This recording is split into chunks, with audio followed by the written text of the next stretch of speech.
tardes, señora alcaldesa, señor presidente, secretario xeral de Política Lingüística, señor presidente da Irmandade Xurídica Galega. Efectivamente, celebramos o 35 aniversario desta sentencia ditada por a Sala do Contencioso Administrativo no ano 1985 e tamén para algún de nós este 35 aniversario simbólico pois ten tamén unha trascendencia particular na medida de que tamén vamos cumprir 35 anos de exercicio profesional en galego. Decir que 2 anos antes, no ano 1933, ocorre tamén outro acto de importante trascendencia porque se publica a Lei de Normalización Lingüística. Polo tanto, esta sentencia do ano 1985 é dictada coa cobertura legal que lle fornece esta Lei de Normalización Lingüística dictada 2 anos antes.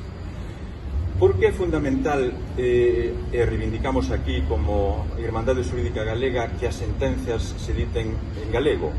Porque consideramos que as sentencias, e así se considera, que as sentencias teñen unha importancia trascendente. En primer lugar, porque poñen fin ao proceso judicial. En segundo lugar, porque constituyen un texto aberto, donde hai un marxen de autonomía lingüística que é expresada polo seu redactor. En tercer lugar, porque as sentencias teñen visibilidade, teñen coñecemento a través da colección legislativa e porque tamén teñen consecuencias para os dereitos da cidadanía. Por iso é importante que as sentencias se diten tamén no idioma cooficial, que neste caso é a lingua galega. E, por suposto, tamén teñen importancia, por que non decilo, pola modernidade da linguaxe xurídica e a actualización desa linguaxe xurídica que incorpora o xuridicado.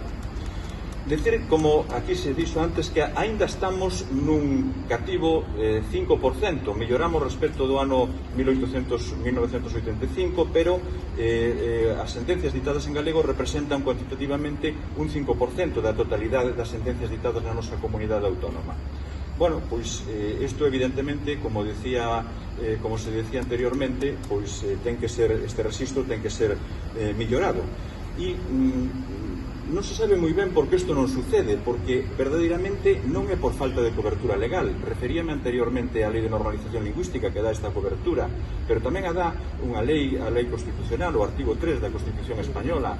Esta cobertura tamén ben fornecida polo Estatuto de Autonomía e tamén, porque non, por textos a nivel internacional, como é o convenio relativo ás linguas regionais e minoritarias que foi ratificado por o Estado español no ano 2001. Por lo tanto, parece que máis ben é unha cuestión de vontade de tomar a decisión